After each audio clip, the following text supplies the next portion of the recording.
这是唯一让我看过之后痛哭流涕的影片，也是我发誓再也不会点开第二次的电影。曾经我理解的爱情应该像可乐加上薄荷糖那样迅猛狂暴才称得上真挚，直到时间在我身边不经意地溜走之后，我才赫然明白，像杯温水一样平凡的爱情才是我梦境深处最渴望的存在。不是所有人都会经历那些迎难而上不死不休的旷世情缘，对我来说，爱我所爱伴我所伴就是我心目中最真挚的永恒，也是我最想在后半生死死守护住的唯一希望。克里斯和杰西是一对在一起相伴60年的夫妻，但很奇怪的是，他们一直都对外宣称自己从没爱过对方。只要有人问起关于对方身上的优点时，他们总会默契的沉默，好像对方是世界上最没用的垃圾一样。不过一旦把这个问题变成询问对方身上的缺点，他们就会滔滔不绝，但却又小心翼翼的生怕把话说住。他们的前60年好像过得如水一般平淡，称得上温馨幸福，但绝对算不上什么刻骨铭心，以至于克里斯总是调笑他们的感情好像没有什么特点。就像我的世界并不会因为有你就像电视剧里说的那样充满色彩，更也不会因为失去你就乌云密布丧失生机。面对面前这个倔老头，女人从来不会反驳他的看法，有的时候兴趣来了，她还会调笑下男人，那自己就和他分开看看电视剧里说的是不是真的。那个时候克里斯就会变成好像还没长大的孩子，苦苦哀求杰西不要把自己丢下。不过他们心里都十分清楚，他们一个永远都不会走，另一个也永远都不会舍得放他走。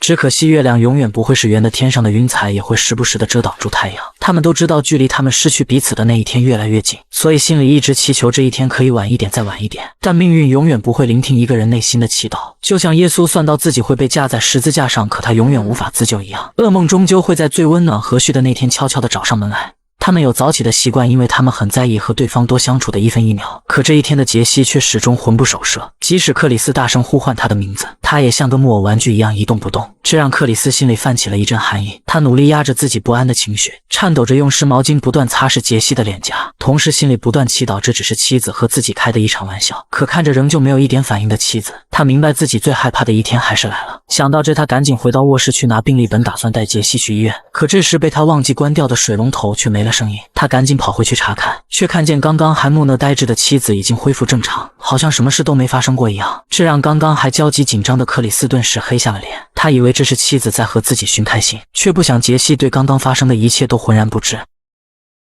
Je ne sais pas quoi répondre. Tu es certaine que tu ne te souviens pas de ce qui vient de se passer? Mais qu'est-ce qui s'est donc passé?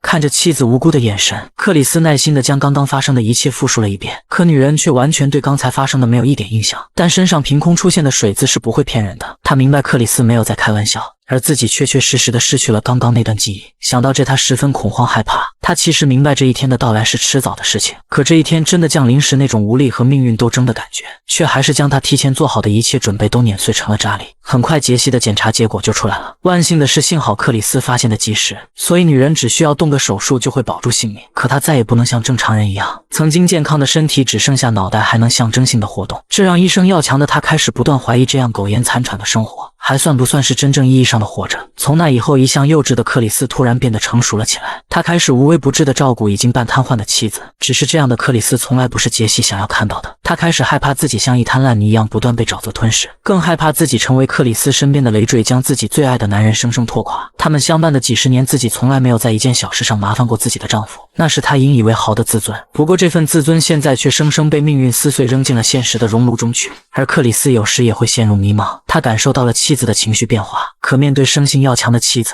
他根本不知道怎样安抚才能让他对生活重新恢复渴望。他只能逼迫自己去多做一些他曾经认为十分麻烦的琐事，这些曾是他最讨厌嫌弃的东西。可为了妻子，散漫了一辈子的他又必须努力地将这些东西做好。可偏偏是这样细心呵护的行为，才更让杰西心里变得难过。她的丈夫好像有了自力更生的能力，那自己的存在除了加重她的负担以外，好像再也寻不到一丁点价值了。或许对她来说，真的已经到了该说再见的时刻。第二天，参加完好友葬礼的克里斯回到家时，却感觉屋子里充满了阴冷的感觉。他慌张地向卧室跑去，正看到杰西瘫坐在冰冷的地板上，他赶紧将妻子抱回了椅子上，然后默默地关上了他明明封好的窗户。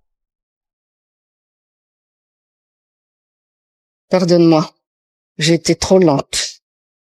他没有继续询问妻子为什么要打开窗户，在有些事上他恨不得当一辈子的傻子。他沉默地将妻子推到了客厅，试图用笑话来让妻子的情绪好过一点，却不想妻子直接挑明打断了他。Je sais que ça ne peut qu'empirer.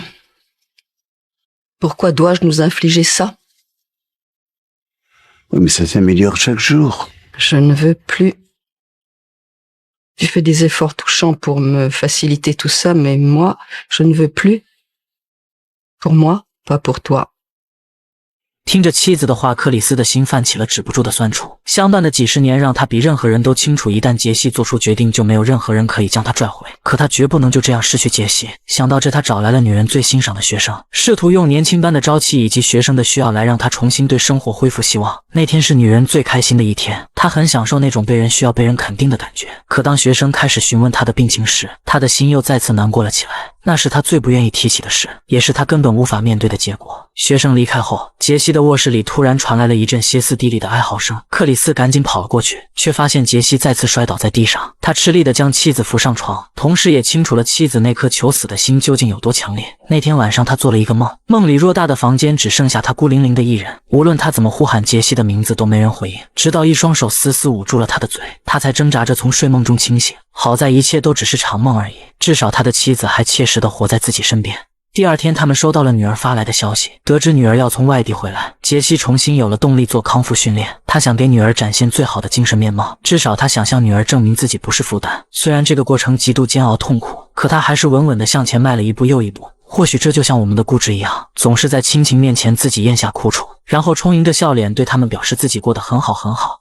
看起来因为女儿的回来，杰西已经放弃了轻生的念头，可病魔却永远不会同情受尽折磨的可怜人。杰西的身体还是一天不如一天，甚至出现了失禁的情况。虽然克里斯觉得没什么，他会小心安抚妻子的情绪，然后自顾自地去拿干净的床单，可这对于杰西来说绝对不是一件可以过去的事。他正在一点点失去自己最看重的尊严，在最爱的人面前展现最糟蹋丑陋的一面。他不想面对这样的现实，他想证明自己还是那个坚强独立的女人，可现在的他连一个小小的门槛都再也无法跨越了。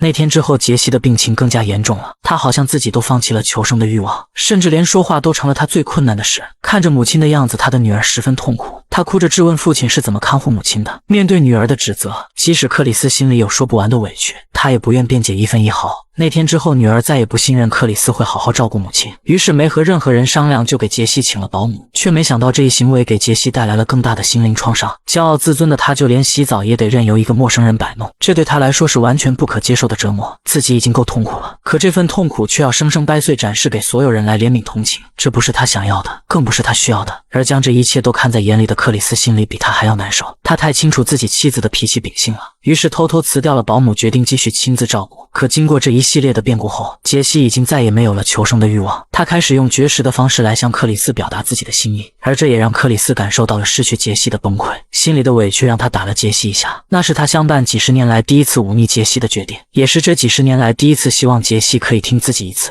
哪怕就这一次。第二天，女儿再次来访，为了向隐瞒女儿自己辞退了保姆的事，他将杰西的房门锁了起来。可女儿并不是来查看保姆做得怎么样，她只是对自己父亲充满怨恨，自己将一个健康完整的母亲交给了他，可他却毁了母亲。这些话让克里斯心痛万分，将多年来对女儿的不满统统发泄了出来。Qu'est-ce que tu appelles parler sérieusement? Tu veux prendre maman chez toi? Tu veux l'expédier dans une maison de retraite, c'est ça que tu veux? Hein? Allez,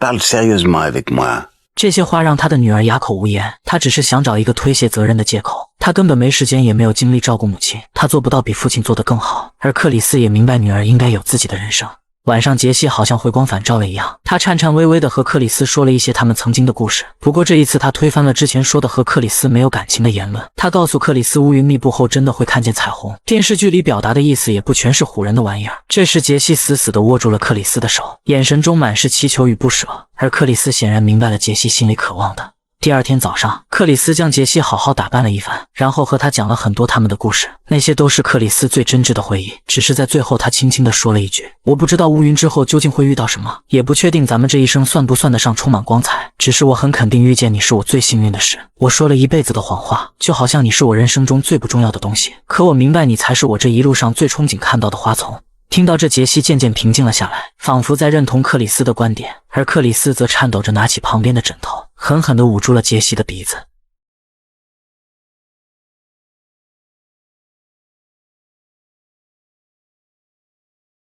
在做好这一切之后，克里斯独自去外面买回了殡葬所需的鲜花，然后亲手将它们裁剪成杰西喜欢的模样。随后他回到桌子前，给女孩写了一封信，信里告诉女儿自己从来没有怪过她，埋怨自己，他他的母亲是世界上最美丽的女人，他接受不了自己的不完美，而我也接受不了让他一个人孤零零的离开。他从白天写到了晚上，好像有着很多说不完的话要和女儿嘱咐。他舍不得自己的女儿，总是担心她有没有好好吃饭，又有没有被人欺负。自己曾是他最坚实的后盾，可现在是时候说再见了。做完这一切之后，克里斯静静地躺在了自己的小床上，他紧紧地盯着天花板，好像在回忆着过去的点点滴滴。这一刻的放松仿佛真的让他感受到了所谓的色彩。这时厨房里传来了一阵熟悉的声音，他听得出这个声音，于是满怀期待地向外走去，竟看到已经去世的杰西正在洗碗。她看起来是那么健康美丽，就像他们初次见面时的那样，总是让人心生向往。这时杰西提醒克里斯赶紧多穿点外套，自己躺了好久，是时候出去看看了。听到这，克里斯明白了一切，他重新穿上了那件杰西为他缝补了无数次的大衣，然后还是像个孩子一样紧紧地跟在了杰西身后。这一次他要紧紧地跟上杰西的脚步，在那个黄昏下继续相伴彼此一生，永不分离。